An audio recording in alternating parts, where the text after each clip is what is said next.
Dia itu pengganggu-pengganggu. Hati-hati loh ya. Ini Indonesia masih aman karena Syiah belum berkembang secara kuat. Kalau sudah mayoritas Syiah, hati-hati. Ana bilang ini kota kecil, tapi Syiah tersebar. Ana nggak betah dengar ini.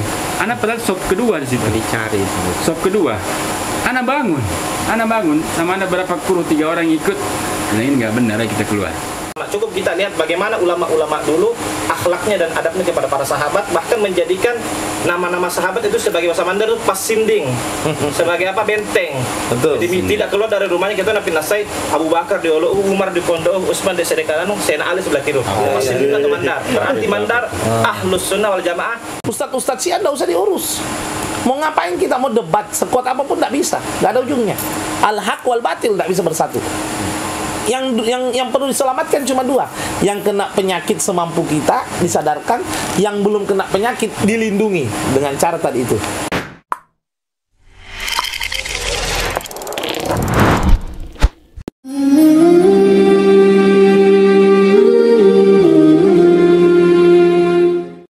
Saya kira untuk fase pertama ini sudah clear ya. Kita semua sepakat kok bahwa Syiah ini memang harus diperangi. Tetapi pertanyaan kedua yang saya kira saya minta juga masing-masing narasumber untuk menjawab. Kasih waktu aja 10 menit. Oke, kalau bisa singkat ini jawabnya juga. 10 menit aja. Dari kaca, saya mulai dari Husein. Kasih waktu mana? Iya, Oke. Let's go. Oh, sudah jam 12. Oke. Saya mulai dari Habib Husein Ahmad ini. Seberapa parah sih sebetulnya dari kacamata Habaib Syiah, perkembangan Syiah sekarang yang ada di sekitar kita ini? Saya singkat aja. Iya, saya ketemu kemarin Ketua Ijabi seluruh Sulawesi Selatan. Saya ketemu di Makassar. Saya bincang-bincang, dia kira saya Syiah ya. Saya mau dengarkan dari dia. Lalu ternyata dia jawab Syiah di Indonesia sudah hampir 3 juta sampai 3 juta lebih. Itu Ijabi, pengakuan Ijabi yang terdata. Banyak lagi yang tidak terdata. Namun saya perlu menyampaikan kepada siapapun, pemerintah utamanya harus lebih tegas. Saya ingat dulu zaman Soeharto ya. Zaman Soeharto itu tidak ada boleh ajaran yang nampak menyimpang. Kalau khilafiyah kita tidak permasalahkan. Anda kunut, saya tidak kunut. Saya kunut, Anda tidak kunut. Tidak masalah. Khilafiyah. Yang penting kita tidak saling mencaci. Kamu salah, saya benar, kamu salah. Tapi ini menyangkut bukan khilafiyah, akidah. Al-Quran dirubah, ditambah, ya, dikurangi dan lain sebagainya. Mengkafirkan istri Nabi, mengkafirkan para sahabat, padahal Allah nyatakan radhiyallahu anhu wa radu'an, ya kan? Mengkafirkan sebagai besar sahabat dan lain sebagainya, menghalalkan kawin mut'ah. Ini sudah keluar dari kaidah akidah Ahlussunnah wal Jamaah gitu, akidah dari yang dibenarkan. Sehingga maaf ya, kalau saya sebenarnya pemerintah ini harus ambil sikap tegas, nyatakan secara resmi MUI bahwa aliran Syiah sesat dan menyesatkan. Itu sesat dan menyesatkan. Ini yang saya harapkan. Saya lucu kemarin saya ceramah di Mandar, di masjid mana itu kemarin saya ceramah. Sudah saya ceramah di Mandar, saya dilaporkan di Polda. Antum ceramah di Bala. Di Bala. Saya hadir. Saya dilaporkan di Polda, Bib. Karena saya hantam masalah Syiah. Lalu Kapoldanya nelpon sama saya, Pak Baharudin Jafar. Enggak apa-apa. Harus terang-terangan. Bib, ini ada apa ini laporan begini? Saya bilang yang ditangkap yang melapor pencemaran nama baik. Saya ini mengungkap kebenaran, bukan mengungkap kejelekan. Jadi mestinya saya melapor, bukan dia yang melapor. Ini saya yang diancam gitu loh. Jangan kira kita takut. Ya, enggak bakalan takut. Pedang di leher kita masih bicara kok. Apalagi cuma laporan. Ya, itu penjara itu adalah tamam bermainnya para habaib. Ya, imam kita masih di penjara, tamasyanya. Tapi janganlah. Loh, enggak. Artinya gini, jangan katakan orang yang di dalam penjara itu salah. Dan jangan katakan orang yang di luar penjara itu pasti benar. Saya cuma mau bilang, jangankan penjara, pedang kita tidak takut, apalagi mau diancam dilaporkan. Kenapa kita yang takut? Yang diganggu kan kita ini. Dia itu pengganggu-pengganggu. Hati-hati loh ya. Ini Indonesia masih aman karena Syiah belum berkembang secara kuat. Kalau sudah mayoritas Syiah, hati-hati. Irak itu negara paling kuat loh dulu Timur Tengah. Tapi hancur gara-gara pengkhianat Syiah. Yang hianati Saddam Hussein siapa? Kaum Syiah. Ingat baik-baik, yang hianati Saddam Hussein kaum Syiah. Jadi hati-hati ya, jangan sampai kita menganggap Syiah ini main-main. Nah, dan itu tadi terakhir, benar takia, apapun yang terjadi, Anda tanya, saya bukan Syiah. Anda tanya, saya bukan Syiah. Kalau saya ya akhi Habib Ja'far, antum di Mandar pakai teknologi. Di mana ada pengajian Syiah, utus perwakilannya antum. Antum rekam, mau takia apa lagi? Sebarkan. Ya, sebarkan. Tidak apa-apa. Antum rekam, sebarkan supaya mereka tahu kuburkan mereka. Ya, insya Allah. Itu tadi cukup. Seberapa parah sih sebetulnya Syiah di mata Habib Hussein bin Utsman yang untuk melihat apa memang kita sudah darurat Syiah ini? Jadi bagaikan hama. Kan hama itu kan nggak seberapa sebenarnya.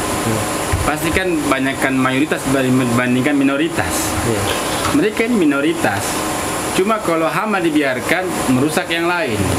Sebelum berkembang, mending kita siapkan apa? Pencegah. Kalau misalnya kalau hama baygon, kalau nyamuk nih baygon mati, selesai, punah. Lucunya ini tempat ini, Sulbar ini kota kecil. Tapi perkembangannya Syiah cepat. Anak pernah waktu datang ke sini nih, kemarin waktu bulan Maulid, pengen sholat Jumat. Anak dari hotel, terus pengen sholat Jumat. Anak masuk satu masjid yang mana bertepatan dengan bulan Muharram ketika itu. Terbalik. Iya. Tahu-tahu ada satu khatib ini membahas tentang, dia bilang sebentar lagi kita masuk hari Asyura. Ada beberapa anjuran yang harus kita lakukan.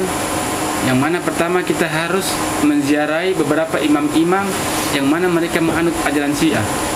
Di mana, Wi? Ada masjid di dekatnya hotel situ di daerah kota. Iya. Terus dia bilang nanti juga di hari Asyura itu kita ambil kuku kita gigit-gigit sampai mengeluarkan darah. Dia bilang, habis itu darahnya kita minum. Macam-macam. Anak bilang, ya subhanallah. Anak bilang, ini kota kecil, tapi Syiah tersebar. Anak nggak betah dengar ini. Anak padahal sop kedua di situ. Dicari. Sop kedua. Anak bangun sama ada berapa kru, 3 orang ikut. Nah, ini nggak benar, kita keluar dan bilang ini kota kecil. Subhanallah, kita di Makassar ini kota besar loh. Sulawesi, Makassar. Nggak ada, kita nggak pernah dengar mulai kayak begini. Kita ini Sulbar, subhanallah. Saya orang Sulbar nggak pernah dengar loh pada khotib. Bahkan anakku bilang rezekinya Habib Hussein. Bilang ini kota kecil tapi perkembangan Syiah, subhanallah. Jadi mereka ini dia selalu mengatasnamakan apa namanya Syiah, Zaidiyah. Sebab apa? Dia selalu menunjuk ke sana. Sebab dia pikir ini Syiah, bukan mencaci, bukan hal-hal yang besar. Syiah. Antum tahu artinya Syiah itu apa? Pengikut pencinta Sayyidina Ali. Kita orang ini Syiah semua, pencinta Sayyidina Ali.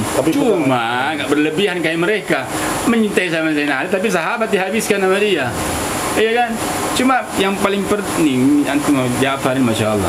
Anak senang dengan beliau. Anak baru kenal kemarin aja, udah seperti kayak saudara sama dia. Anak cinta sama dia. Anak cinta sama dia, walaupun dia tidak cinta mana. Anak bilang, Bib, antum Bib di sini jadi benteng antum di sini. Anak kepingin kayak antum lebih banyak lagi, bukan cuma satu. Anak pingin antum ini banyak kayak antum ini, jadi bentengnya Sulbar. Bilang anak cukup anak rapikan di Sulawesi, Makassar. Antum tugas antum di sini Sulbar. Masing-masing kita punya tugas. Tinggalnya di Dalbar itu. Iya, tapi masya Allah dakwanya masya Allah. Anak senang sama beliau. Anak perhatikan live-nya ngebahas ini masya Allah. Anak senang sama dia. Anak cinta luar biasa. Jadi biasa lihat status-status Facebooknya yang hampir semua Syiah. Iya, Habibi Galbi, Jasad Galbi ini masya Allah. Anak bilang anak senang sama antum punya dakwah di sini. Walaupun antum perlahan-lahan tapi pasti. Jadi antum perkembangan Syiah di sini walaupun mereka ngerogoti begini nih, kayak ngerogoti cepat antum cut.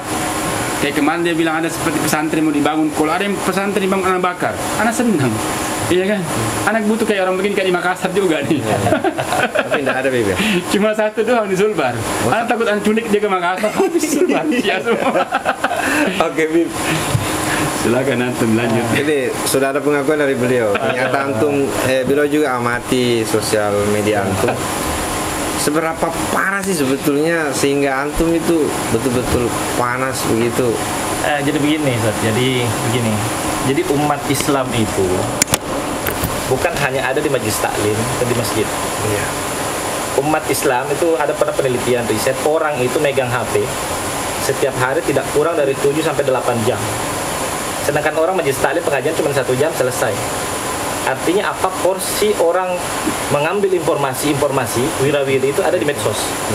Jadi kalau yang namanya santri, ustadz, kiai, pengajar juga tidak aktif dalam menulis, memberikan edukasi kepada masyarakat. Oke. Ya. Maka nanti masyarakat yang majelis taklim yang porsinya cuma 1 jam selesai akan kalah dengan tulisan-tulisan di medsos yang bisa diakses kapan saja. Oke. Jadi perlu kita membuat semacam channel YouTube kayak punya antum yang memberikan edukasi kepada masyarakat, fanpage ya. Berarti channel YouTube saya perlu disebarkan. Oh iya, perlu nih. Nanti saya. Jangan cuma subscribe, disebarkan. Nanti saya pasang. Karena di dalamnya ada Habib Hussein juga. Jadi begitu Ustaz. Jadi salah satu kenapa bukan cuma saya, banyak teman-teman itu aktif karena kita melihat begitu. Jadi dalam 24 jam itu umumnya orang itu akan aktif membuka medsos 7 sampai 8 jam. Betul. Jadi ketika kita aktif menulis meskipun kita sudah tidur, tulisan kita itu tetap mengajar di dalam. Meskipun kalau versi orang Syiah menyebar fitnah. Nah, fitnah bagi mereka, tapi pendidikan bagi masyarakat. Oke, jadi itu alasan pertama ya. Nah, satu.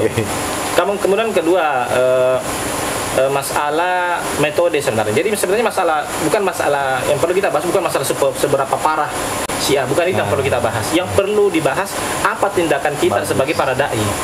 Apa yang sudah kita, karena saya pernah mengikuti kajian Aswaja bersama Ustaz Idrus Romli di pondok kami. Ketika kita kajian, saya jelaskan ya Ustaz Idrus Romli, mohon maaf saya mau bertanya, di daerah saya ada invasi Syiah seperti ini. Saya jelaskan, Mas, bagaimana solusinya? Kata beliau itu salahnya para dai dan para ulama di sana. Bagus. Itu salahnya saya, karena kalian cuma ngajar fikih saja. Bikin majelis taklim, Fathul Mu'in, bikin majelis taklim, Fathul Qorib, dan fathu yang lainnya. Akhirnya masyarakat cuma ngerti wudhu, ngerti sholat, tetapi ketika ketemu paham Syiah dan akidah mereka tidak tahu. Jadi mereka, jadi bahasa Mandarnya begini, kalau saya tanya, apa nasi Syiah lah ngambo, tahu? Sistem di nek tak, sistem di cara atau sambayang. Oh iya betul. Karena kalau bahasa Mandar tidak terlalu ngerti. Ya. Karena ngerti bajik Mandar. Ya. Jadi begini, Bib. Dia bilang gini, Bib.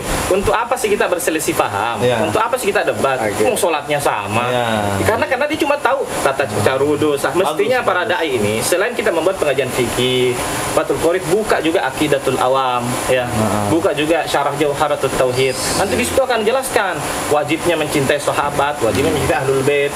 Ya, seperti beberapa referensi yang bisa kita baca, kitab As-Sawa'iqul Muhriqah atau Al-Farqu Bainal Firaq. Itu referensi-referensi yang perlu dibaca di pengajian umum.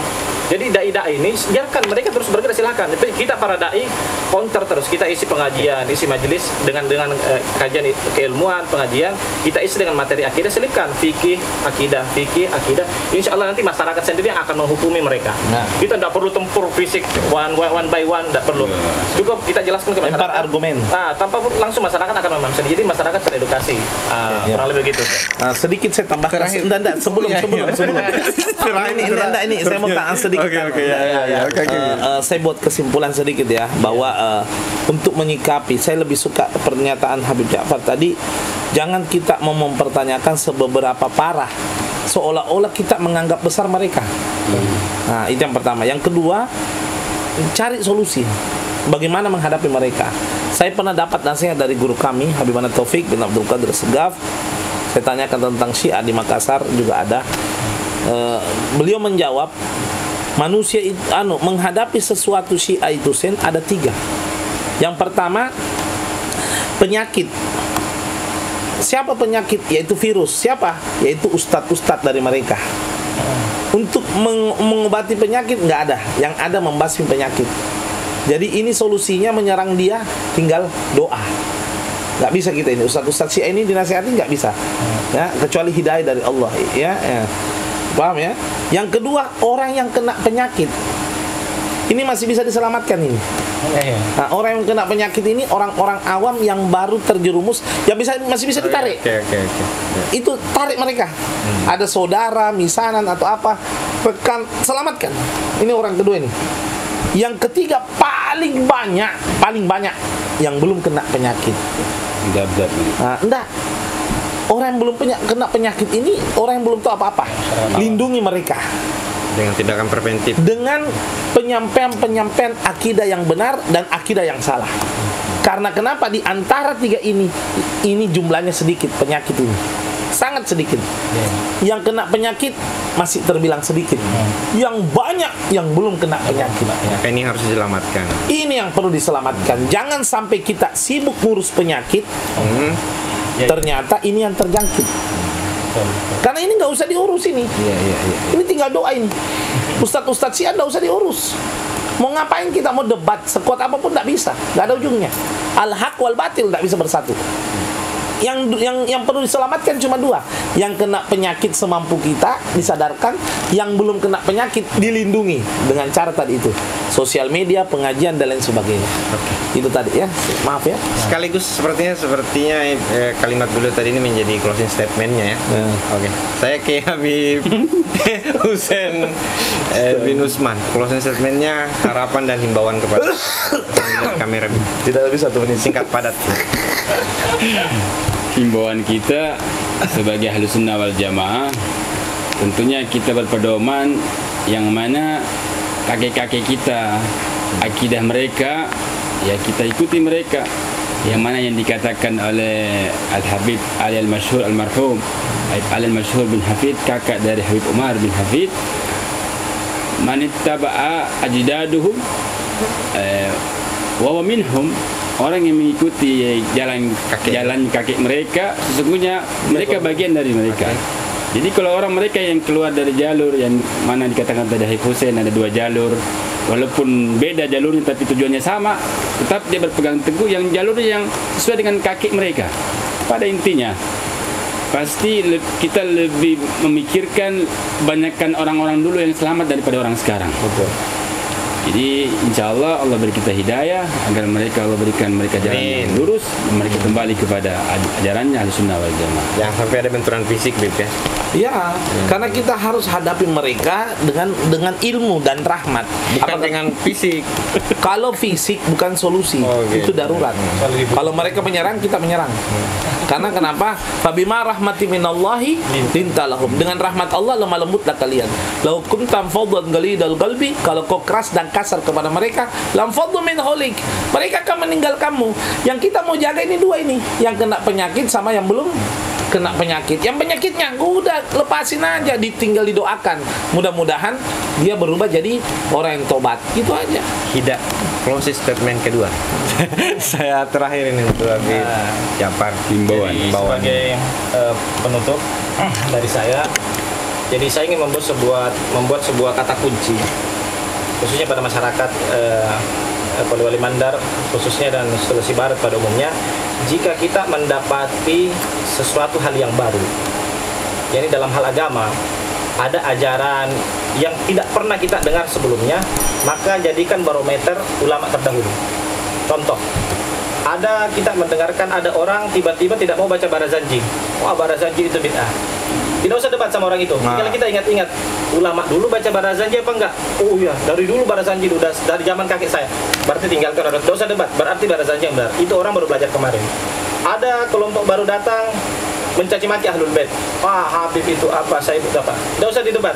Tinggal lihat bagaimana ulama dulu, bagaimana Imam Lampio dulu akhlaknya ke Habib Alwi, bagaimana ke Haji Muhammad Saleh akhlaknya kepada Said Alawi. Berhabib, oh ulama dulu hormat dengan para Said. Sudah, tidak usah debat. Ikut ulama dahulu, hormat kepada para habaib.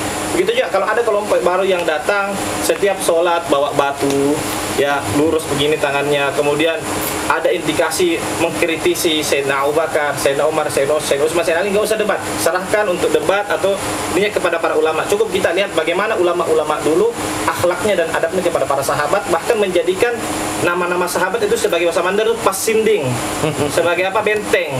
Betul. Jadi tidak keluar dari rumahnya, kita nabi nasai Abu Bakar di Olo, Umar di Pondok, Utsman di Sedekanan, Sayyidina Ali sebelah kiri. Pasinding atau Mandar. Berarti Mandar Ahlus Sunnah wal Jamaah sejak 100 tahun lebih yang lalu. Dan kalau ada ajaran baru, tinggal kita lihat, oh bertentangan dengan ajaran ulama dahulu, selesai. Nah, jadi gitu aja. Jadi tidak usah kita debat, urusan ilmu serahkan kepada para ustadz, para santri. Tugas kita berpegang teguh apa yang dibawa oleh para ulama kita dahulu, Ahlus Sunnah wal Jamaah. Demikian.